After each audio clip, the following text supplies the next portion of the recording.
D'abord, exprimer mon respect très profond au profit de, on peut les appeler des référents,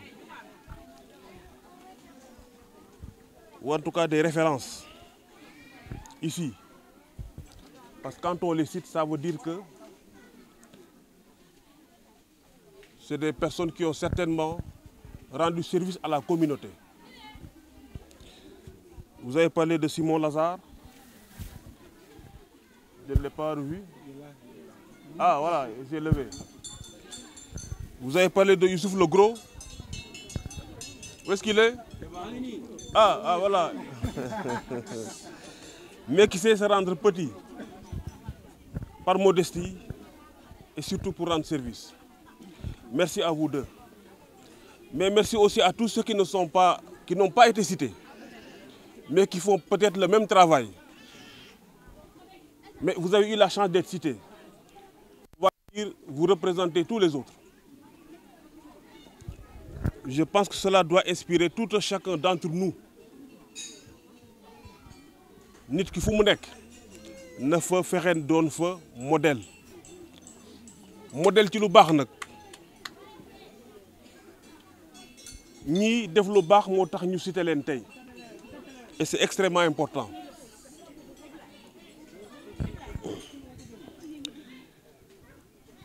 Akay ma gis fii ku mu dawul sa yaram dara dootul daw sa yaram. Ma jàpp ne nag ça doit être une pression supplémentaire sur l'entreprise. Ndax yaakaar gis loo xamante ne jàpp nañ ne lii kat lu baax la. Kee nee na depuis seeni maam, depuis leurs aïeux, ils espéraient cet investissement-là. C'est arrivé aujourd'hui. Espoir boobu kenn waru ko décevoir. Et comment ne pas décevoir cet espoir? C'est de finir rapidement l'ensemble du chantier, mais également travailler très bien. Maanaam donner un chantier dans d'excellentes conditions. Kenn waxul la nga yàkkamte def liggéey bu bon. Indi li war ci équipement, li war ci personnel, li war ci approvisionnement, liggéey ko liggéey bi jaar yoon ci lu gaaw nag. Lii la population bi sas. Muy xale yi, muy jigéen ñi, muy ñu góor ñi, lii lañ la sas. Kamak. Mon cher Kamak, ana Kamak. Bul nëbbatuwaay. Façon yaa ngi fi ak ñoom ah. Kamak mën nañ ne sax fii la dëkk. Donc sa bopp ngay liggéeyal. Ñu lay ñaax loo ci mën. Du rek fii comme 5 sites nga am. Wax nañ la ko fële dañ la koy waxaat fii. Góorgóorlul ba site bu nekk nga yóbbu fa équipe bu doy. Lu mën a nekk la. Boo ko yóbbu rek nga wut beneen entreprise bu ko def. Ñu gaaw a pare liggéey bi. Ndax nag après liggéey bi beneen liggéey la encore ndax loolu muy développement. Amul looy def naan pare na mën naa toog jàpp sama njaabu déedéet. Gis nga loo réglé ubbi nga yeneen buntu. Fii la plus grosse préoccupation c'était la digue. Une fois que la digue est en voie de terminer, les préoccupations bi lan la équipement. N'est-ce pas? Loolu mooy développement. Boo réglé lii rek leneen taxaw. Tey bu ñu réglé woon équipement yi bu mu taxaw ñu ne indi usine ndax ceeb bi daal dañoo bëgg mu gën a set. Loolu mooy développement. Donc dañu fexe mu gaaw a pare ñu indi équipement. Équipement yi li ngeen ci wax ñun dëgg nañ ko. Xam leen ne suñu yéene la te gëm naa ne yéene waa BID la tamit. Xam naa ne lépp luñ ci mën duñu nelawati tant que yéen amu leen li ngeen bëgg. Néew ma dina sotti tey néew ma dina sotti at bii ñëw waaye lépp luñ ci mën daan ci taxaw bu soobee yàlla. Ndax yéene bi nag mooy ñu dem ba ngeen am fii usine di ciy def nag ceeb bu weex tàll di koy jaay dëkku séeréer ya lu mën a nekk la ndax xëy na potentiel bi ngeen am fii ñoom amuñu ko effectivement fii buñ ko defaree ba mu baax ba ndox mu neex bi bëri fi xëj na sax yàqu-yàqu yi moom du ñàkk waaye dina wàññeeku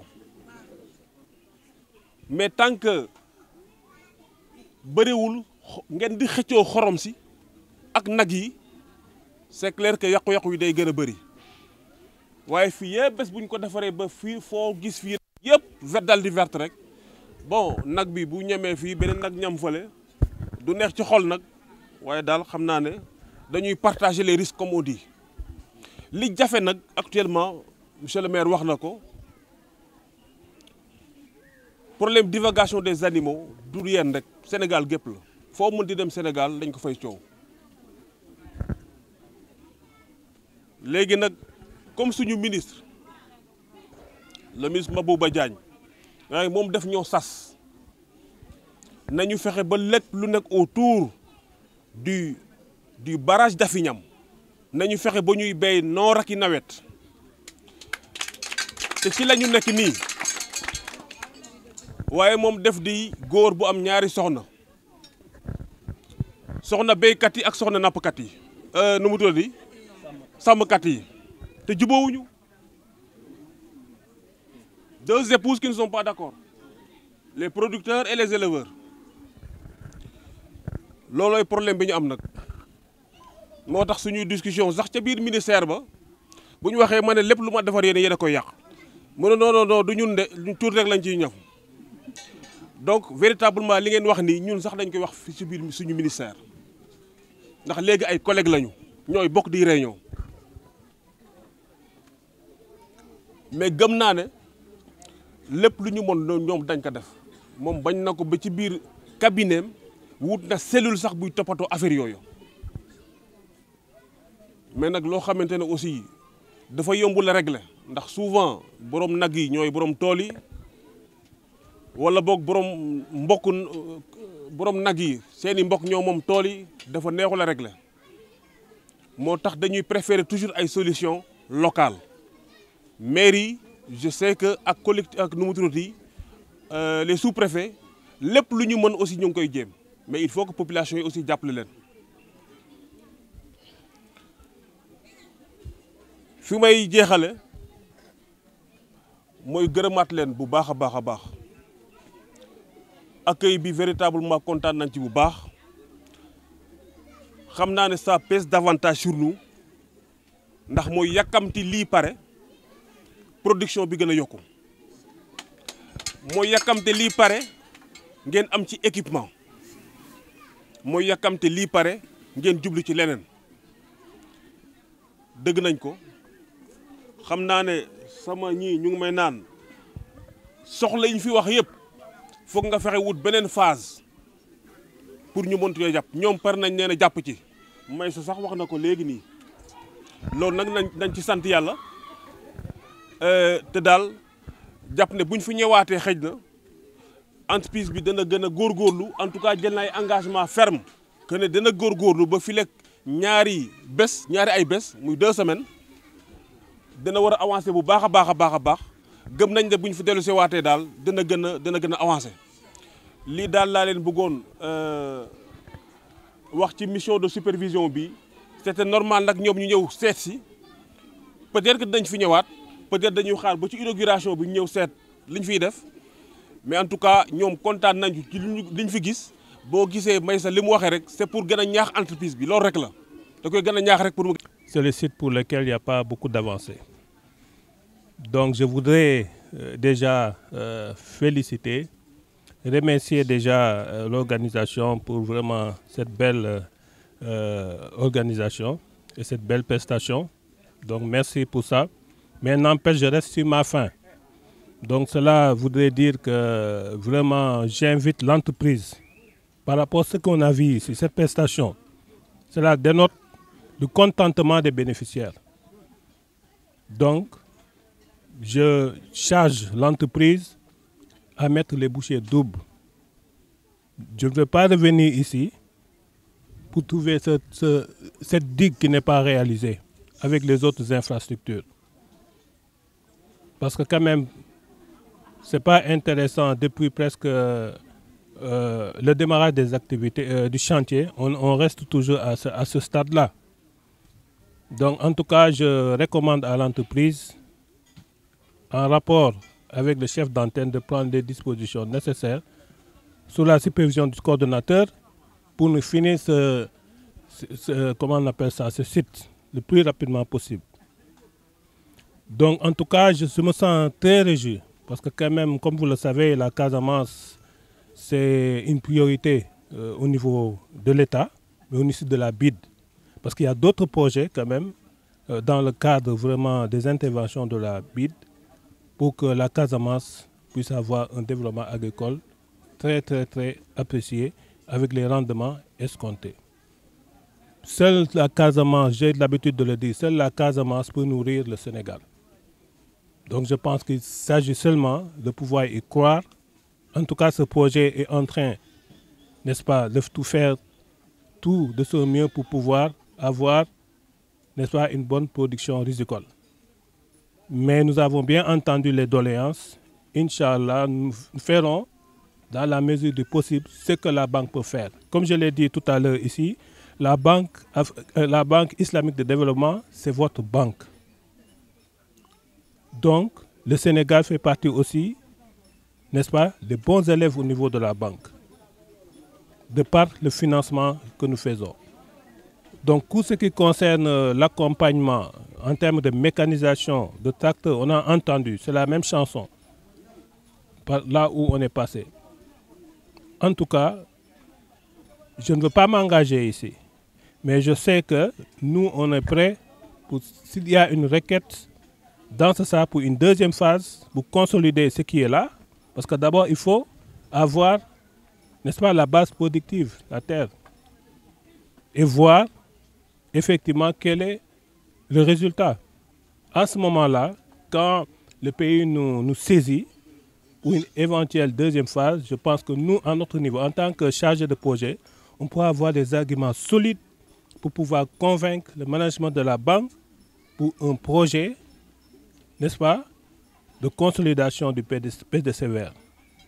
Donc j'invite en tout cas l'entreprise, n'est-ce pas, à prendre ces dispositions, de mettre en tout cas les bouchées doubles pour que quand nous reviendrons ici dans un futur proche, bientôt, qu'on puisse avoir l'ensemble des infrastructures, n'est-ce pas, terminées et livrées. En tout cas, je remercie encore les femmes. Je vais parler un peu de Wolof.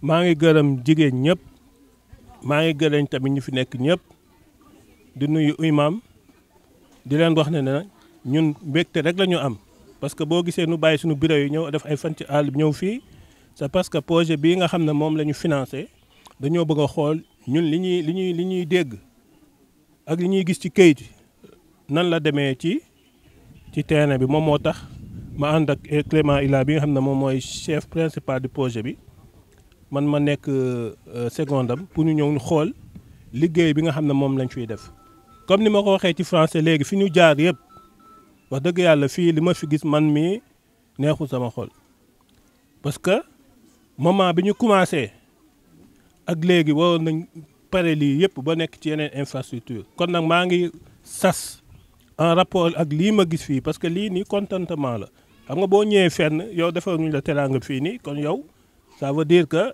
am nañ luñ la jàppal mais dañ ñoo teral bii ñu teral nag dama bëgg nag wax dëgg yàlla li olof di wax rek bët bu rasul toj kon nag entreprise bi wax ji yaa ko moom bëggatuma ñëw fii dans quelques mois dama bëgg lii am fii nii ngeen dem ba romb ñeneen ñi te yeneen yi nga xam ne moom moo des cité yi ngeen commencé ko tamit site yi incha allah projet bi projet bu am solo la Rice Value Chain bii nii projet régional la boo xam ne nit ñi gouvernement bi da cee ñëw ak banque bi Sénégal am ci wàll donc Sierra Leone am na yeneen dëkk yi am na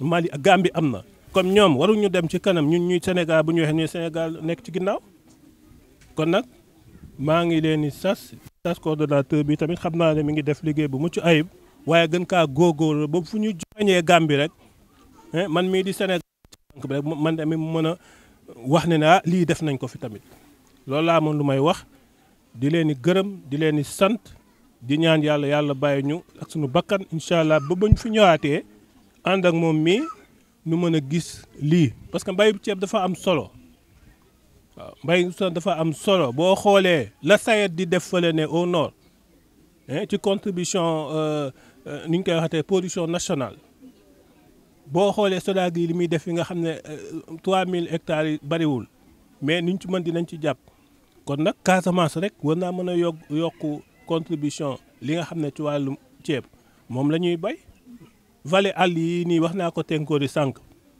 mosoon naa fee jaar lu yàgg avant may ñëw bid gisoon àll bi mu ne ak a neexoon day vallée yi nga xam ne kenn liggéeyu ko ak a neexoon lii mën a nekk foo xam ne dañ fay bay mel ni alhamdulilah yàlla daf maa dégg nu ñëw yàlla def projet bi am ba nii ma fi ñëwee nii kon nag lépp lu ma ci mën personnellement danaa ko ci def mais nag dañuy ñaan entreprise yi wax dëgg yàlla nu gën a góorgóorlu fii laa koy waxee entreprise boo xam ne performant wul kii bu ñu ñëwee wax ñu ne ko te entreprise day résultat yi kii wul beneen yoon ca banque ba entreprise boobu mën na ñëw na ko yow danañ la def blacklist mooy lan mooy dañ lay def liste noire fépp foo déposé duñ la jël te suñu yeneen nangaantoo ni ñu koy waxee sax suñu yeneen nangaan ngeen baa ma olof moo leerul naataangoo banque mondiale ak banque africaine de développement bu ñu ñëwee ne entreprise bii ni ñu ko jël ñoom it duñ la jël waaw ak Nations Unies kon nag loolu la boo gisee ma wax entreprise c'est que mu gën a góorgóorlu